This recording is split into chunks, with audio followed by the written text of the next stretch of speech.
படிக்கிறோம். அப்படியானால் நரகம் யாருக்காக உருவாக்கப்பட்டது? 2 பேதுருவின் புஸ்தகம் 2வது அதிகாரம் 4வது வசனம். பாவம் செய்த தூதர்களை தேவன் தப்பவிடாமல்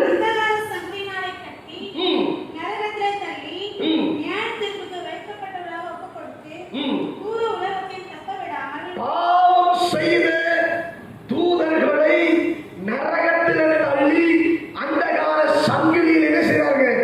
கட்டி வைத்திருக்கிறார். அல்லேலூயா.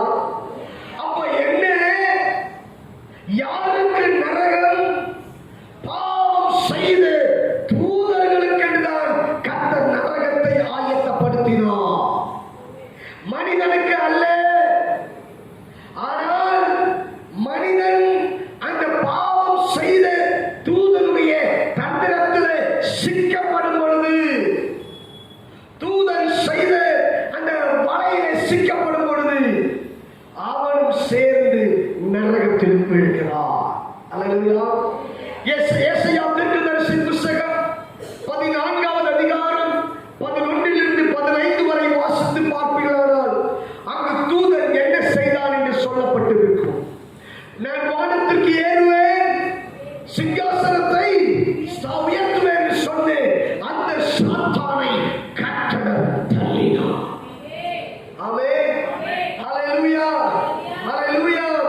பெருமை தேவனுக்கு மேலாக தன்னை உயர்த்தது நிமித்தம், தேவனுக்கு உண்டான ஆராதனை தனக்கும் தேவை என்று விரும்பினது நிமித்தம் தள்ளப்பட்ட சூழ்நிலை.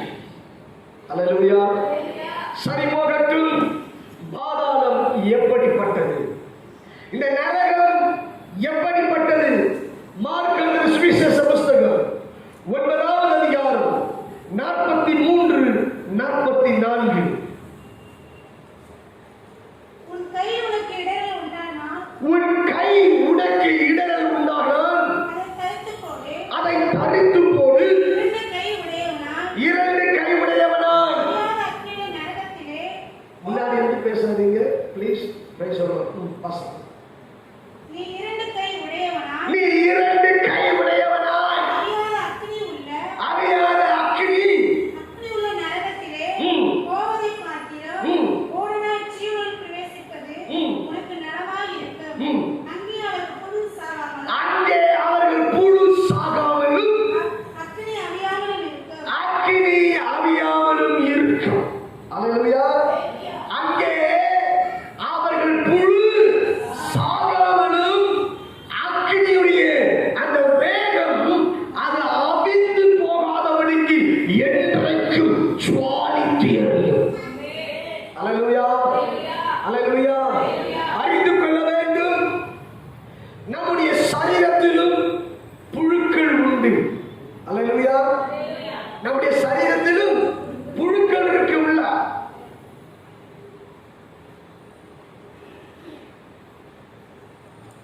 ஒவ்வொரு மிருகத்திற்கும் புழுக்கள் உண்டு.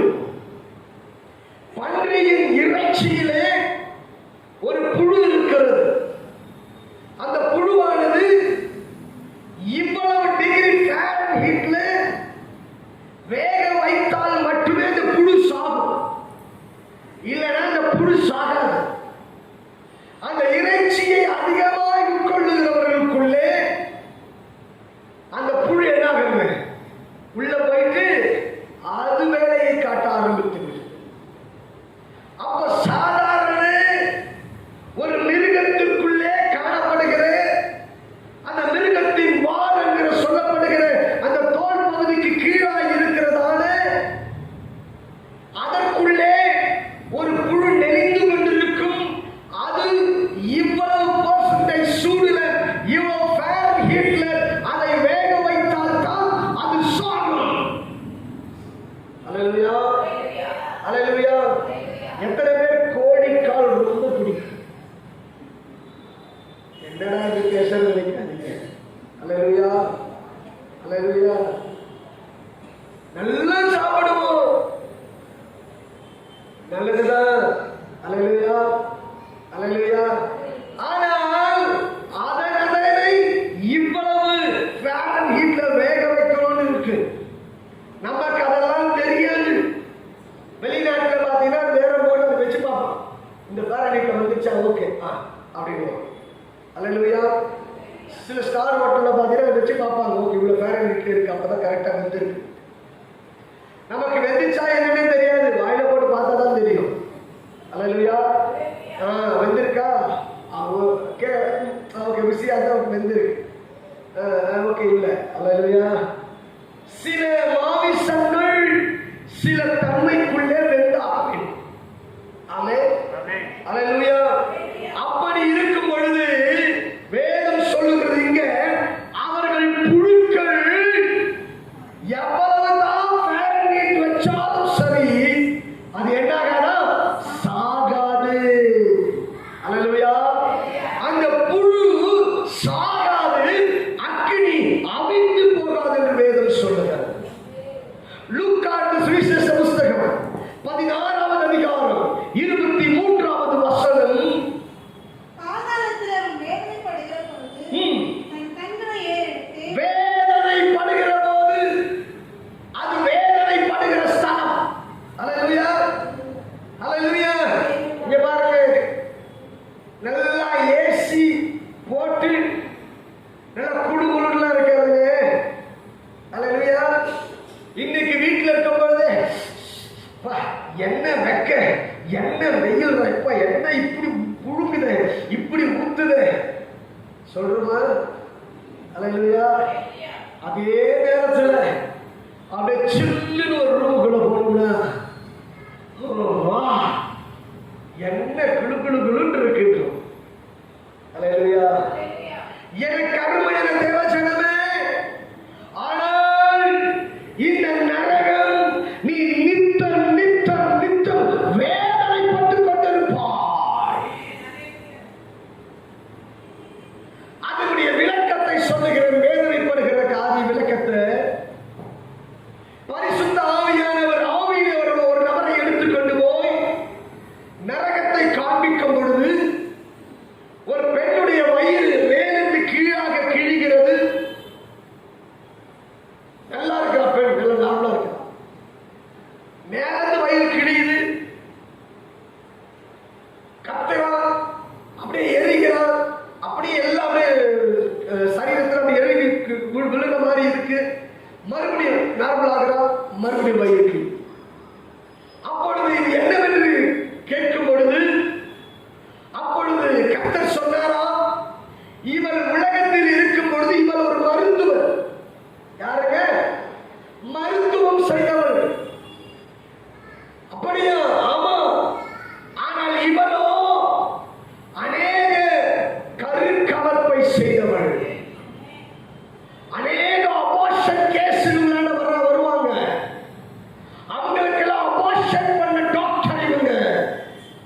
அதனால் இவர் வயிறு அப்படி கிழியுமா, மறுபடியும் சேரும், மறுபடியும் கிழியும்.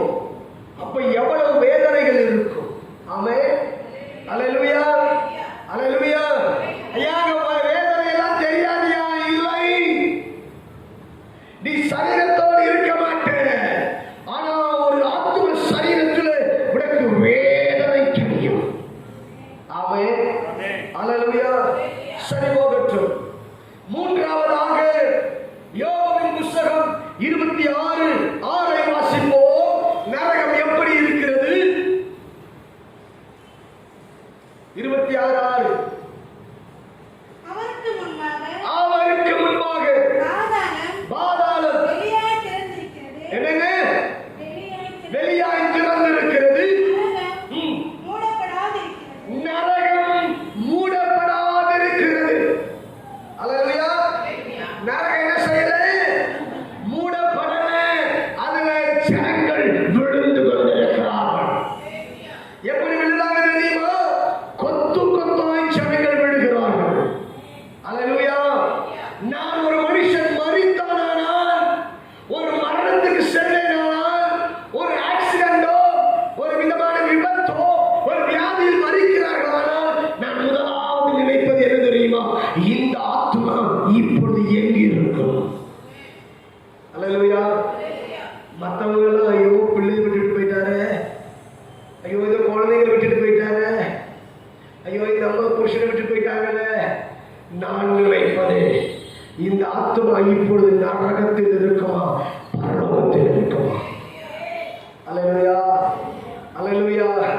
ஒரு ஊழியக்காரனுடைய ஏக்கம், ஐயா எந்த ஒரு ஆத்மாவும் நரகத்தில் போய்விடக் கூடாது, அது பரலோகத்திற்கு தான் செல்ல வேண்டும். அல்லேலூயா. அறிந்து கொள்ள வேண்டும். அதற்குத்தான் இயேசுவின் ரத்தம் சிந்தப்பட்டது.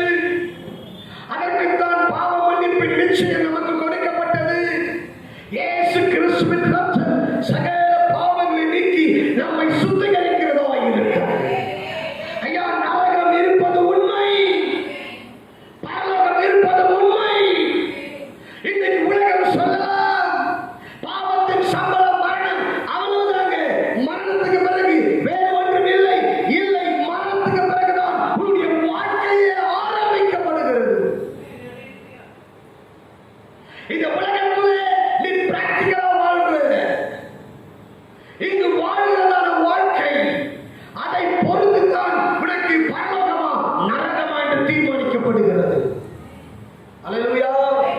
நரகமா என்று வாயை திறந்திருக்கிறது, அது மூடப்படாதபடிக்கு திறந்திருக்கிறது. எப்படி கெஞ்சுகிற சிங்கம் போல எவனை விடுகலாம் என்று வகை தேடி சுற்றி திரிந்து கொண்டிருக்கிறானோ, அதே போன்று நரகம் தன் வாயை திறந்திருக்கிறது. அல்லேலூயா. அல்லேலூயா. அல்லேலூயா. ஒரு தடவை நரகத்தின் வாசனையை நீங்கள் உங்கள் மூக்கிலே நுகர்ந்து விட்டால், நரகத்தை ஒரு தடவை காட்சியாகவோ எப்படியோ தேவன் உங்களுக்கு காண்பித்து விட்டால், ஊட்டி கொடைக்கானலுக்கு போற மாதிரி போலான்னு ஆசை வரா. அல்லேலூயா. அல்லேலூயா. ஆண்டவரே, ஐயோ நான் எவ்வளவு ஆட்டம் ஆடுவேன், எல்லாத்தையும் மன்னிச்சிருங்க, எனக்கு பரலோகம் வேணும். அல்லேலூயா. ஐயா நரகம் அவ்வளவு கொடிதானது. நரகம் வேதனைப்படுகிற ஸ்தலம், அது மூடப்படாது இருக்கிறது.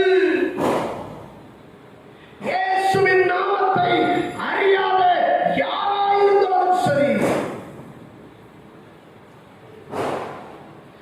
கம்யூனிஸ்டா இருந்தாலும் சரி, இயேசுவே இல்லை என்று சொல்லுகிறவனா இருந்தாலும் சரி, நான் எந்த மதத்தையும் நான் சார்ந்தவன் அல்ல என்று சொல்லுகிறவனா இருந்தாலும் சரி, அவனுக்கும் நரகம்தான்.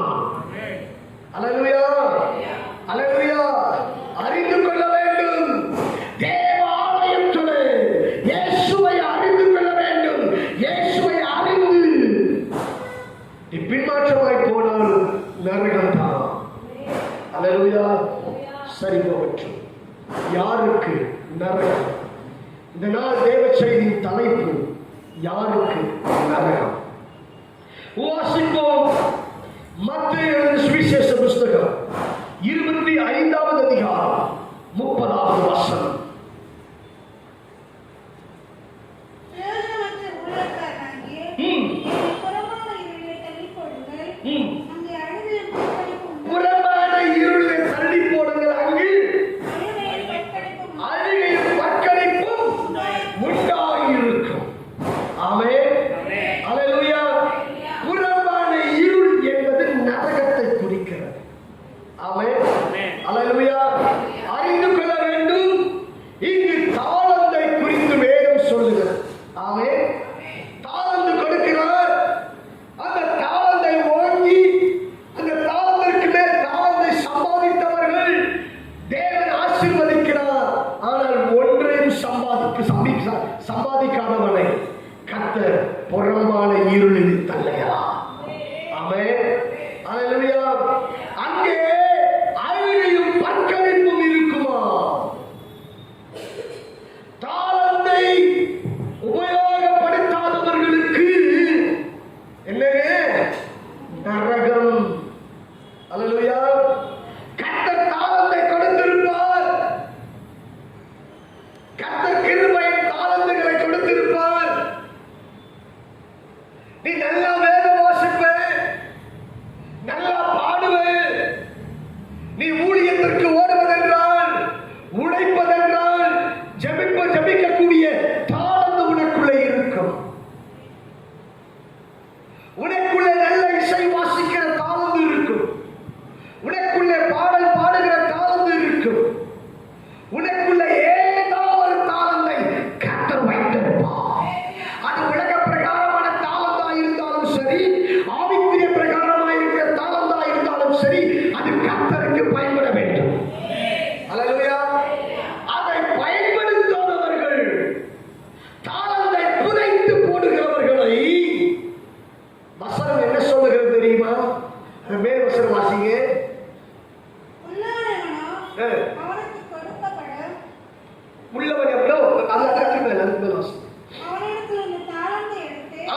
உங்களிடத்திலிருந்து தாளத்தை எடுத்து 10 தாளந்து உள்ளவனுக்கு கொடுங்கள். ம், உள்ளவன் அவனுக்கு கொடுக்கப்படும். ம், பரிபூரணமும் அடைவான். ம். இல்லாதவனிடத்திலிருந்து ம். உள்ளதும் எடுத்துக் கொள்ளப்படும். உள்ளதும் எடுத்துக் கொள்ளப்படும். அல்லேலூயா. அப்ப என்ன அறிந்து கொள்ள வேண்டும்? தாளந்தை உபயோகப்படுத்த வேண்டும். ஆமென். பாஸ்டர், எனக்கு என்ன தாளந்து இருக்கு பாஸ்டர்? நான் வாரேன், சபையில உட்கார்றேன், சேர் நல்லா இருக்கு, வசதியா, நான் அப்படியே போறேன் பாஸ்டர். அல்லேலூயா, அல்லேலூயா. தாளந்தை உபயோகப்படுத்து. உன் தாளந்து உபயோகப்பட வேண்டுமானால் என்ன செய்ய தெரியுமா? நீ கூட்டம் தொடங்குவதற்கு முன்பதாக வருவாயானால் உன் தாளந்தை உபயோகப்படுத்துகிற வேலை இங்க இருக்கும். ஆமென். அல்லேலூயா.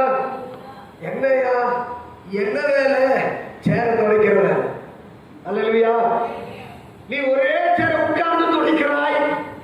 ஆனால் ஆலயம் தொடங்குவதற்கு முன்பதாக வருவாயானால் உன் கரத்தினால் அனைத்து சேரையும் துடைப்பார். ஆமென் சொல்லு. அல்லேலூயா, அல்லேலூயா. புரிஞ்சவங்க மட்டும் கரங்களை தட்டி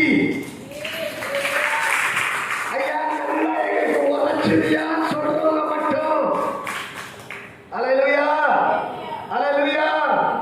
நீ வருவ பொறுமையா, உனக்காக இன்னொருத்தர் தொடச்சு வச்சிருப்பாங்க. புரியுதா?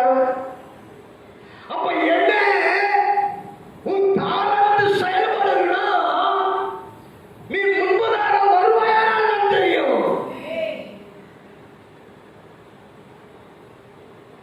அப்புறம் நான் சொல்றது, போதகர் எங்களுக்கு எந்த ஒரு பொறுப்பை கொடுக்கவில்லை. அல்லேலூயா.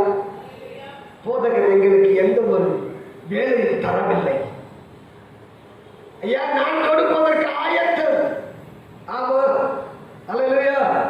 இன்றைக்கு செய்வதற்கு டைம் இல்லை பாஸ்டர். நான் வேகமா கிளம்புனேன். ஆனா அந்த 7 மணி ட்ரெயின் 7:30 வந்துருச்சுங்க. அதனால தான் 8:30 வந்தேன். அல்லேலூயா, அல்லேலூயா. உலகத்தான் சொல்லுவோம் 7:30 என்னங்க, உலகத்தான் சொல்லுவோம் 7:30. அல்லேலூயா. அறிந்து கொள் தேவ ஜனமே, நீ தேவனுடைய புத்திரன், தேவனுடைய புதல்வி. அப்படியானால் நீ தேவனுடைய பிள்ளையா இருக்கும் பொழுது நீ தேவனுக்கு அடியாராய் காணப்படும். நான் ஆந்திராவிலே கடந்த நாட்களில் இருக்கும் பொழுது, கடந்த வாரத்தில் ஊழியத்தில் இருக்கும் பொழுது, நான் முதல் நாள் ஊழியத்தை முடிச்சுட்டு வரும் பொழுது எனக்கு இடுப்புல இருந்து சரிய பயங்கரமான வலி, தொட்டையிலிருந்து கால் வரைக்கும் வலிக்குது. சைட்ல எல்லாம் போயிட்டோம். பஸ்ல 3 மணி நேரம் பிரயாணம். நம்ம ஊர் பஸ் மாதிரிலாம் இல்லை. இப்படி உட்காந்தா வந்தா முடிச்சு போச்சு. அல்லையா, கால் அப்படி கூட நீக்க முடியாது. அப்படி கொக்கு மாதிரி உட்காந்து என்ன பண்றது ஆண்டவரே? அதுவா இப்படி இப்படி இப்படி ஆட்டி கட்டி குலுக்கி கொண்டு போச்சு. என் கூட வந்த பாஸ்டர் பாத்தீங்கன்னா எனக்கு டிரான்ஸ்லேட் பண்ண வந்தவர், பாஸ்டர் நான் போய் வெளியே பார்த்துட்டு வரணும்னு சொல்லிட்டு நினைச்சுக்கிட்டேன். அவர் முன்னாடி போய் உட்கார்ந்தார். இப்படி உட்கார்ந்தா அவர் 3ஆவதா உட்கார்ந்தார். ஏன்னா எனக்கு அடுத்த ஒருத்தர், அதாவது என் கூட வந்தவர் தான், அதுக்கு அடுத்து இன்னொருத்தர், இதுக்கு உட்காரணும். 3 பேர் சீட்ல. அவர் முன்னாடி போய் உட்கார்ந்தார். நான் பார்த்தேன். சரி அவருடைய சூழ்நிலை என்னமோன்னு சொல்லிட்டு நானும் ஜன்னலை திறந்து வச்சுட்டு உட்கார்ந்துட்டு இருக்கிறேன். ஒரு பெண் வந்தா, அவர் பக்கத்துல உட்கார்ந்தா. அப்படின்னா அல்லேலூயா. இது பார்த்தேன். என்னன்னு பார்த்தா அந்த அம்மாவுக்குள்ள இருந்து தாளம் வெளியே வருகிறது. புரிஞ்சுக்குங்க. வாங்கி அல்லேலூயா. பாஸ்டர் இப்ப எங்க வந்துட்டாரு? இங்க இருந்து இங்க வந்துட்டாரு. இந்த அம்மா இங்க போயிடுச்சு. அவ்வளவுதான். அந்த அம்மா வாந்தி இருக்கு. நான் சென்னை போயிட்டேன். எனக்கு அனுபவம். ஏன்னா சில மழை சாரல் மாதிரி மேல படும். நாம மழை நினைச்சிருவோம், அப்புறமா அது மாமியா இருக்கும். ஆக ஆகவே கதவை ஜன்னலை சாத்திட்டேன். நம்ம அப்படி எக்கிறாங்க சட்டை சாத்திடுவேன். தலை வெளியே போச்சுன்னா சாத்திடுவேன். ஒட்டடை சர்றன்னு இழுத்து விட்டுருவேன். இதெல்லாம் நடக்குது. கொஞ்ச நேரம் பொறுத்து அவங்க வீட்டுக்கு செஞ்சாரு, உட்கார்ந்தாரு. அவர் எங்க உட்கார்ந்தாரு? அந்த ஃப்ரெண்ட் பக்கத்தில் உட்காந்துச்சு. இப்ப பாஸ்டர் எங்க வந்துட்டாரு? நான் பார்த்தா சொன்னேன், இதுக்கு தான் முதல்ல எங்க உட்கார்ந்துருக்கணும். அல்லேலூயா, அல்லேலூயா. அப்ப அறிந்து கொள்ளணும். சில நேரங்களிலே சில ஒழுங்கை கற்றுக் கொடுப்பான். ஆமென். நம்ம அவசர கொடுக்க என்ன பண்ணுவாங்க? நான் இப்படி ஊழியத்தை முடித்து வந்த பிறகு எனக்கு மிகவும் முடியல, பயங்கரமான வலி, ஒட்டக்கு வலி பயங்கரமா இருக்கு, காலெல்லாம் வலிக்குது. என் கூட வந்த தம்பி நான் எழுப்புனேன், தம்பி எழுதுரு அப்படின்னு.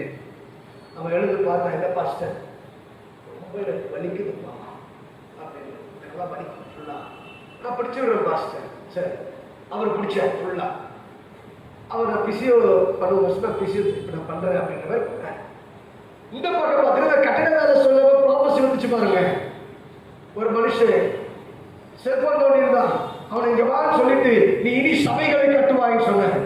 அவன் இன்னொரு காலை முடிச்சுக்கிட்டான். அல்லேலூயா. நான் எதுக்கு இந்த பாஸ்டர் காலை பிடிக்கணும் இல்லை, அது அவர்களுக்கு கொடுத்திருக்கிற தாளந்து. ஆமென். அல்லேலூயா. நீ எந்த விதத்திலும் தாளந்து உபயோகப்படுத்து. ஆமென்.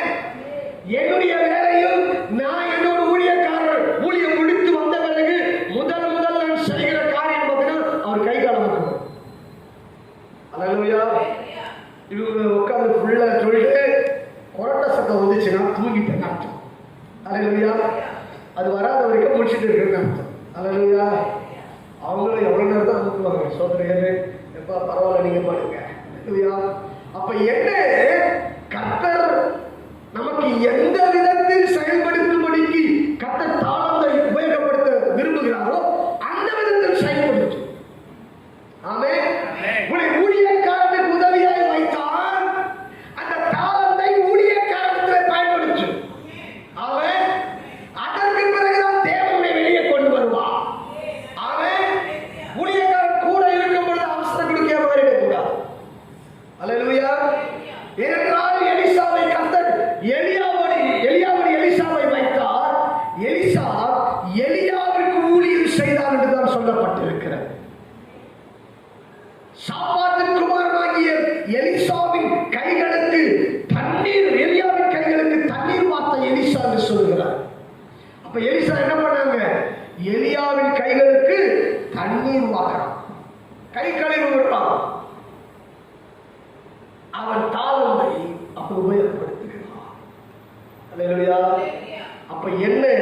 தாளந்தை உபயோகப்படுத்துகிறவர்களுக்கு பரலோகம், தாளந்தை உபயோகப்படுத்தாதவர்களுக்கு நரகம். இரண்டாவதாக சங்கீத புஸ்தகம் 9வது சங்கீதம் 17வது வசனம்.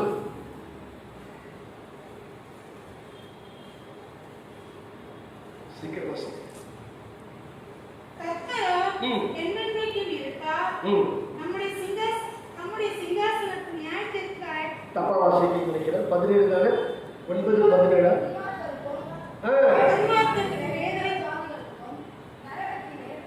மறுபடியும் வாசிக்க. துன்மார்க்கருக்கும் தேவனை மறக்கிற எல்லா சாதிகளும், தேவனை மறக்கிற எல்லா சாதிகளும் நரகத்திலே தள்ளப்படுவார்.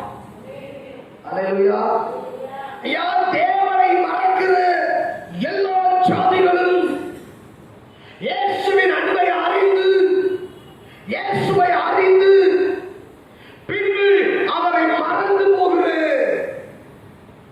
அவர் செய்த நன்மைகளை மறக்கிற எல்லா இன மக்களும்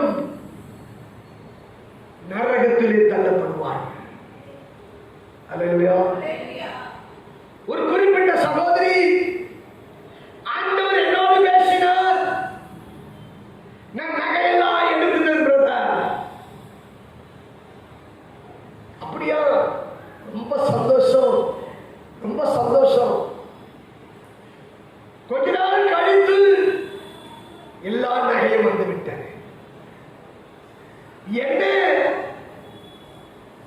நகை போடலன்னா எனக்கு அலைன்ஸே கிடைக்க மாட்டுது. இப்ப நகை போட்டு நிறைய பேர் கேட்கிறாங்க, அதனால நான் நகை போட்டுக்கொண்டேன். அல்லேலூயா, அல்லேலூயா, அல்லேலூயா. நான் அந்த நகை சத்தியத்திற்குள் வரவில்லை.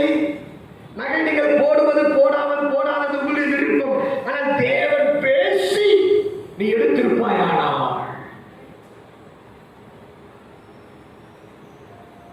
நரகம். ஏன்னா தேவன் மறந்துட்டேன், உன் கவனம் மனுஷன் மேல போயிடுச்சு. அல்லேலூயா. கர்த்தரை விட்டு பின்மாற்றத்தில் போனால் நீ தேவனை மறந்து விட்டாய். பின்மாற்றமான வாழ்க்கை காணப்படுமானால் உனக்கு நரகம். ஐயா, இந்த சத்தத்தை யார் கேட்டுக்கொண்டிருந்தாலும் சரி, தேவனை மறந்து உலக மாயையிலே சிக்கி உலகத்திலே மயங்கி தேவனை மறப்பாயானால் உனக்கு நரகம் தான் நிச்சயம். நீ வாழுகிற இடத்திலே, வேலை செய்கிற இடத்திலே, படிக்கிற இடத்திலே நீ கிறிஸ்தவன் என்பது அடையாளமாக தெரிய வேண்டும். ஆமென். தானியேல் அவன் பணி செய்த இடத்திலே நான் கர்த்தருடைய பிள்ளை என்பது அவன் நிரூபித்து காண்பித்தான். இன்னைக்கு இருக்கிற தானியேல் வேற மாதிரி இருக்கிறார். ஐயா, வேலையின் சூழ்நிலைக்காய் உன்னை மாற்றிக் கொள்வதல்ல கிறிஸ்துவ வாழ்க்கை. என்னோடு கூட ஒரு நபர் இருந்தார். அவர் செய்த ஒரு ஃபாரினர்ஸ் கம்பெனியில் ஒர்க் பண்ண. சனிக்கிழமை அவருக்கு பார்ட்டி இருக்கும். அந்த மனுஷன் அந்த பார்ட்டிக்கு போக மாட்டார். அங்க இருக்கிறவர்கள் அவர்களை திட்டுவாங்க, நீ ஏன் பார்ட்டிக்கு வர மாட்டே? நான் ஆண்டவருடைய பிள்ளை. அல்லேலூயா. ஒரு நாள் இவர் மண்டே வேலைக்கு போகும் பொழுது அவர் டேபிள் மேல ஒரு மதுபான பாட்டில் வைத்திருந்தார்களா, அதை அழகா டெக்கரேட் பண்ணி வைத்திருந்தார்களா. நீ சாட்டர்டே பார்ட்டிக்கு வரல, உனக்கான கிஃப்ட் இது. அதில் விலை மாத்திரம் பல ஆயிரங்கள் இருக்குமா. அவர் அதை கொண்டு போய் குப்பையிலே போட்டாரா. அல்லேலூயா. எல்லாரும் பார்த்தாங்களாம், நீ கம்பெனியை நீ அவமானப்படுத்துற, என் இயேசுவை அவமானப்படுத்துகிற எந்த ஒரு காரியமா இருந்தாலும் என் வாழ்க்கையில தேவையில்லை. அது இந்த வேலையா இருந்தாலும் இந்த வேலையே எனக்கு தேவையில்லை என்று சொன்னாரா. அல்லேலூயா, அல்லேலூயா. அறிந்து கொள் தேவஜனமே, நீ வேலை செய்கிற ஸ்தலத்திலே, நீ வசிக்கின்ற இடத்திலே, நீ படிக்கின்ற இடத்திலே நீ இயேசுவின் பிள்ளை என்று தெரிய வேண்டும். ஐயா, நான் சினிமா பாடலுக்கு நடனம் ஆட மாட்டேன் என்று சொல்லு. ஏன்?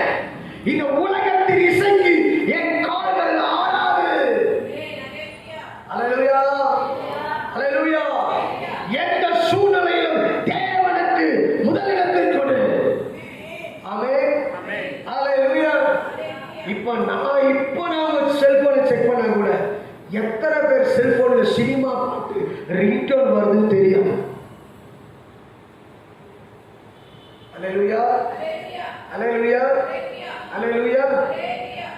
ஒரு தடவை ஒரு மீட்டிங்ல உட்கார்ந்துக்கிறேன், ஒரு ஊழியக்காரருக்கு ரிங்டோன் வருது, ஒரு சினிமா பாட்டு. அச்சமலை கார் அப்படின்னு வருது.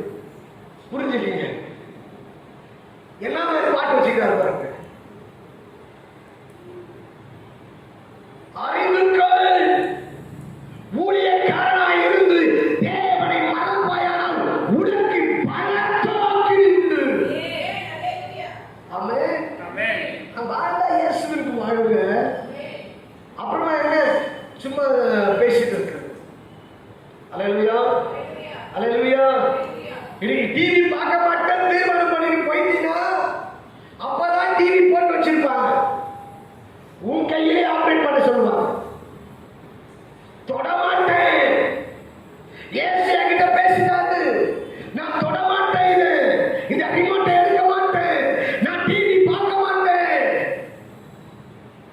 சுட்டி டிவி தானே, கார்ட்டூன் தானே, இது பார்த்துட்டு போட்டோம். இதுல என்ன இருக்கு? அல்லேலூயா, அல்லேலூயா. நான் பிரதிஷ்டை செய்து வந்து விட்டேன்.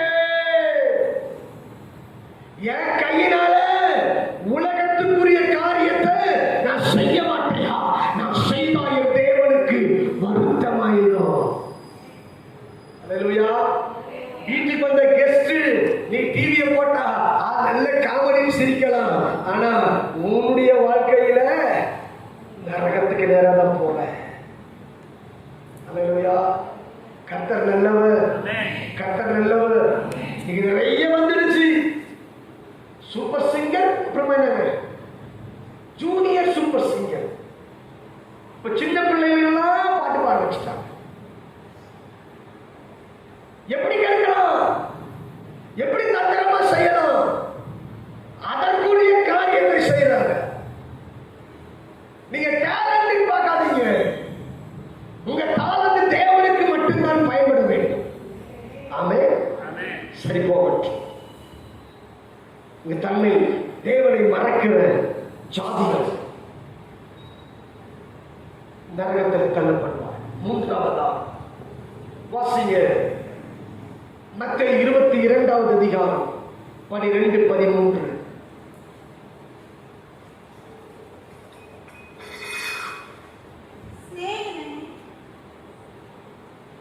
நீ கல்யாண வஸ்திரம் இல்லாதவனால் இங்கு எப்படி வந்தாய் என்று கேட்டான். அதற்கு அவன் பேசாமல் இருந்தான். அப்பொழுது ராஜா கடுவிடைக்காரரை நோக்கி, உன்னுடைய கையில் கொண்டு போய் அழுகையில் கற்புக்கு உண்டாயிருக்கிற புறம்பான இருளை போடுங்கள் என்றான். அழுகையும் பற்கடிப்பும் உண்டாயிருக்கிற புறம்பான இருளிலே தள்ளி போனார். என்ன வஸ்திரம் இல்லையா? கல்யாண வஸ்திரம். அல்லேலூயா. அறிந்து கொள்ள வேண்டும். யூத திருமண முறைப்படி கல்யாணத்துக்கு ஒரு டிரெஸ் அணிவாங்க. அல்லேலூயா, அல்லேலூயா, அல்லேலூயா. நம்முடைய இதுல துக்கத்துக்கு என்ன போடுவீங்க ட்ரெஸ்? சத்தமா சொல்லுங்க. பிளாக்கா? சரி. நார்த்ல எல்லாம் துக்கத்துக்கு என்ன போடுவாங்க? வெள்ளை. அல்லேலூயா, அல்லேலூயா. அப்ப கல்யாண வஸ்திரம் என்று உண்டு. அது என்ன கல்யாண வஸ்திரம்? மணவாட்டியின் வஸ்திரம், மணவாட்டியின் அலங்கரிப்பு. ஐயா, மணவாளன் வருகிறான். உன்னிடத்திலே அந்த மணவாட்டியின் வஸ்திரம் இல்லையா? நீ மணவாட்டியை அலங்கரிக்கப்படவில்லையா? அந்த கல்யாண வஸ்திரம் இல்லையா? அந்த ரட்சிப்பின் வஸ்திரம் இல்லையா? அந்த நீதியின் சால்வை இல்லையா?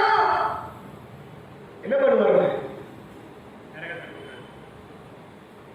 புறம்பான இருளிலே தள்ளி போடுங்கள் தான் சொல்லுவார். அல்லேலூயா. ராஜா என்ன சொல்வார்? புறம்பான இருளிலே தள்ளி போடுங்கள்.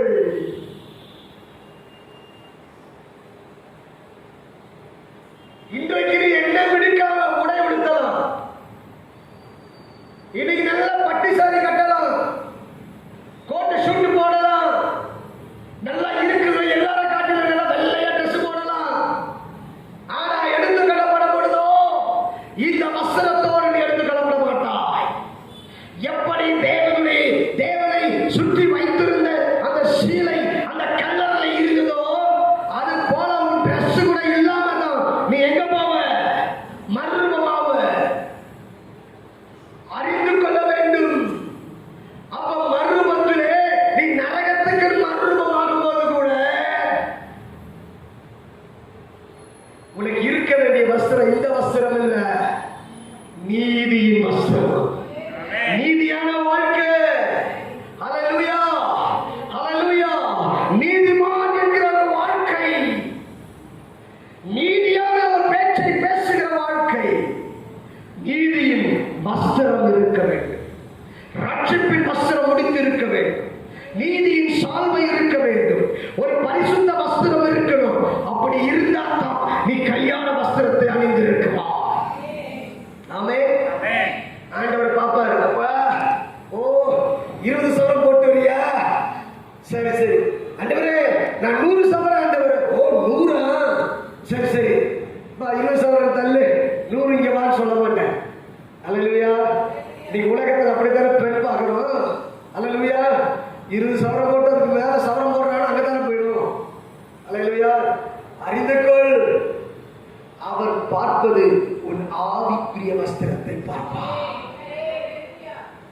இந்த வஸ்திரம் கிழிந்திருக்கலாம், நீ மேலே போட்டிருக்கிற வஸ்திரம் கிழிந்திருக்கலாம், ஆனால் உன் ஆவிக்குரிய வஸ்திரத்திலே ஒரு பழுதும் இருக்கக்கூடாது. ஒரு மனிதன் வந்து நிற்கிறான், அழுக்கு வஸ்திரம் தரித்தவனாய் இருக்கிறான். பிரதான ஆசாரியனாகிய யோசுவா வந்து நிற்கும் பொழுது அழுக்கு வஸ்திரம் தரித்தவனாய் இருக்கிறான். அப்பொழுது சாத்தான் குற்றம் சாட்டும்படி வந்திருக்கிறான். உனக்குள் அழுக்கு வஸ்திரம் இருக்குமானால் சாத்தான் குற்றம் சாட்டுவான். பரிசுத்த வஸ்திரம், கல்யாண வஸ்திரம் இருக்க வேண்டும். ஹல்லேலூயா, ஹல்லேலூயா, ஹல்லேலூயா. கடைசியாக வெளிப்படுத்தின விசேஷம் 14வது அதிகாரம் 9, 10, 11. அவர்களுக்கு பின்னே மூன்றாம் தூதன் வந்து மிகுந்த சத்தமிட்டு மிருகத்தையும் அதன் சொருபத்தையும் வணங்கி தன் நெற்றியிலாவது தன் கையிலாவது முத்திரையை தட்டுக் கொள்கிறவன் எவனோ அவன் தேவனுடைய கோபாக்னியாக பாத்திரத்தை கலப்பமில்லாமல் வார்க்கப்பட்ட ஒரு உக்கிரமாகிய மதுவை குடித்து பரிசுத்த தூதருக்கு முன்பாகவும் ஆட்டுக்குட்டியாவுக்கு முன்பாகவும் தக்கனினாலும் கந்தகத்தினாலும் பாதிக்கப்படுவான். அவருடைய வாதையின் புகை சதா காலமும் எழுப்பும் மிருகத்தையும் அதன் சொருபத்தை வணங்குகிறவர்களுக்கும் அதனுடைய நாமத்தையும் முத்திரையும் தரித்து கொள்கிற எவனுக்கும் இரவும் பகலும் சரி சொல்லுவோமே, இரவும் பகலும். அல்லேலூயா. இரவும் பகலும் நீரே. அல்லேலூயா. முதலும் முடிவும் நீரே. ஆனா இங்க இரவும் பகலும் அவங்களுக்கு என்ன இருக்காதா? யாருக்கையா? ஆண்டவருடைய முதலாவது வருகையிலே எடுத்துக் கொள்ளப்படுகிற ஒரு கூட்டம் உண்டு. அந்த ரகசிய வருகையிலே தேவன் எடுத்துக் கொள்வார். தம்மால் தெரிந்து கொள்ளப்பட்டவரை எடுத்துக் கொள்வார். ஒரு நிமிஷத்திலே மர்மமாய் போய்விடுவோம். கைவிடப்படுகிறதான அந்தி கிறிஸ்துவின் காலத்திலே வாழுகிறவர்கள் அந்தி கிறிஸ்துவின் முத்திரையை தரிப்பித்துக் கொள்ளுகிறவர்களுக்கு நரகம். அல்லேலூயா, அல்லேலூயா, அல்லேலூயா. நிறைய பேர் என்ன நினைக்கிறோம் தெரியுமா? இஷ்டம் போல வாழ்ந்துடலாம், இப்ப இஷ்டம் போல வாழ்ந்துடலாம். அந்த வருகிற டைம் இருக்குல்ல, அப்ப கர்த்தாவே சாரி கேட்டுக்கலாம். ஆண்டவர் மன்னிக்கிற ஆண்டவர் ஆச்சே, அப்ப உடனே என்ன பண்ணுவாரு? எடுத்துப்பாரு. அல்லேலூயா. அறிந்து கொள்ள வேண்டும், இப்பொழுது பரிசுத்த ஆவியானவர் தேசத்தில் ஊற்றப்படுகிறார். கரெக்டா? எல்லா சபைகளிலும் ஊற்றப்படுகிறார். ஆனால் இன்னும் கொஞ்சம் காலம் போன உடனே இந்த பரிசுத்த ஆவியானவர் ஊற்றப்பட மாட்டார். அல்லேலூயா. பரிசுத்த ஆவியானவர் எடுத்துக் கொள்ளப்படுவார். பரிசுத்த ஆவியாருடைய ஊழியம் முடிந்தது. பரிசுத்த ஆவியார் நமக்குள்ள கிரியை செஞ்சுட்டே இருப்பார்.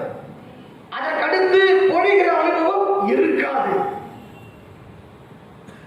அப்ப என்ன? நீ மன்னிப்பு கேட்டாவிட மன்னிப்பு கிடைக்காது. அல்லேலூயா. அப்ப தேவன் நியாயாதிபதியாய் இருப்பார். அல்லேலூயா, அல்லேலூயா. அப்ப மன்னிப்பு இருக்காது. அப்ப கைவிட